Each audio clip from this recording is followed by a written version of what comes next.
companies need to be creating significant top line growth. Now, there are a number of ways to do that. One of it is to focus on the current businesses that you're in and identify the needs and continually improve or go into some adjacent areas. And one of the things that we really focus on is how to create billion-dollar new growth platforms. There are a couple of things behind this. Why $1 billion? Number one is it's as much work to figure out $1 billion idea, frankly, as it is $100 million idea. And one of the things that we see is, since we're working with many large companies, $100 million idea just isn't big enough of an idea to significantly drive the top line of the company. So one of the things that we really emphasize is forget about $100 million ideas. They're important. For the most part, the day-to-day part of the organization is going after those. But how do you create new growth platforms, billion-dollar new growth platforms? Take all the risk out of this, because one thing that happens is things fail in the market, the pricing's wrong, there's a whole variety of things. And if people had thought about the commercial plan first and wrote the commercial plan first as a business person, rather than as a technologist or an inventor, it would eliminate a lot of problems. So do that first. Number two, you've really got to form a discontinuous goal, and you've got to focus on the total customer or consumer experience. You've got to be dealing with that. Forget about pushing technology. Focus on changing the lives of the consumer or customer and form your goal in a smart way around how to do that. So once you get oriented as to what you're trying to accomplish with those two things, then there are 3 steps. Basically, reverse engineer success. Write the commercial plan first and make sure that you're asking the right questions and identify the killer issues. The second one is building really deep insights about the consumer experience and other knowledge that we need to create $1 billion. And then the third step is to connect with the world in terms of finding solutions that might be ready to go. So those are the 3, that's the rationale to the $1 billion idea. And then those are the 3 major steps. Now, let's go back to the first one, which is the whole idea of asking the right questions and framing the problem the right way. This is the area that almost all companies fall down on. The way most companies work is they start with maybe a consumer insight or a customer need or a technology idea in hand, and they go and work on it. They do a lot of consumer research, customer research. They create prototypes, they qualify the prototypes, and in the end, they scale it up, they write a commercial plan, they figure out what the pricing is going to be. We do it just the opposite. And in fact, one of the major themes that we really believe in is how do you reverse engineer success? So what we do instead is we flip that whole thing around.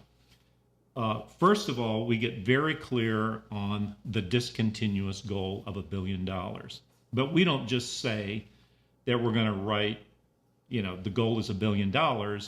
Typically, we get clear that the goal is some significant change in the consumer experience. And we then get clear on what I would call the right questions. What are the questions to ask in terms of who's the target consumer? What are the hypotheses? What are success and failures that have happened in the past? But what are the right questions that we need to be asking to get to $1 billion idea? So in the beginning, instead of writing the commercial plan in terms of how we're going to go to market, what the positioning, the brand, the financials would be, we write the entire commercial plan within, we call it an alpha performa. We do an alpha performa almost maybe 3 weeks into a project. That hypothesis then gives us a fix on what it is that we need to innovate to make this thing successful. We have this vision of what it's going to take, the pricing and everything, how the consumer's experience will change. And then we go about building a very detailed assessment of the landscape and looking at the players that exist in the world. There may be a number of ready-to-go products. They might be in some other region of the world. We go back and look at our alpha pro forma and say, let's go look now in terms of are there products out there or a technology that we can acquire. We do all of that work, and we then recreate the alpha pro forma into a beta. We produce them in a book. They're very visual, and run the full financials. And so at this point, we enter step two. And step two is all about building deep knowledge, particularly deep knowledge about the consumer experience. We also go and try to connect with who is out there in the world, because in step one, we know sort of where we want to go, but now we're also going to the outside world concurrent with this and looking for people who have solutions where we might be able to make a deal. We then go into this very deep knowledge phase where we build a total experience map, connect up the mind, body, soul, and task. The mind being the logic, the behavior around purchase and what they believe about the products. Body, the sensorial experience, how they interact with the product. Soul, the emotional experience, and the task. And what we've learned is that for a target consumer group, all we really need to do is talk to 5 to 7 consumers.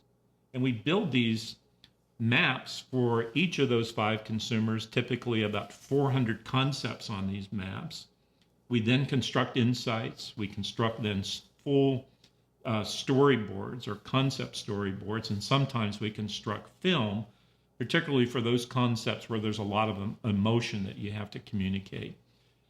5 consumers, if you talk to them and look at their struggles, pretty much is representative of the experience of the whole population.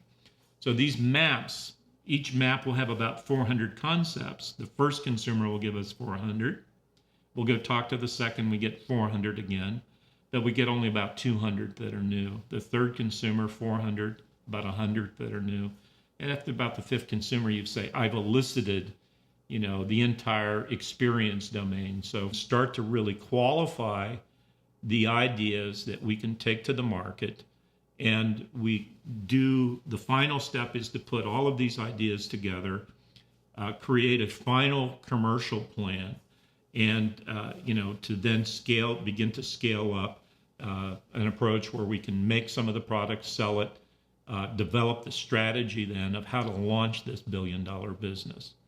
And what we're saying is, let's work on ideas that have the legs to be $1 billion. So if I'm working on diabetes, let's say that's an area we're going after, the product's not going to be $1 billion that I might launch in the next 2 years. But, at the end of 2 years, we want it to be $150 million. At the end of 3 years, $250. But, within 5 years, 7 years, it should have the legs to grow to be $1 billion business. And fundamentally, that's what the $1 billion studio is all about. I've worked on 25 of these.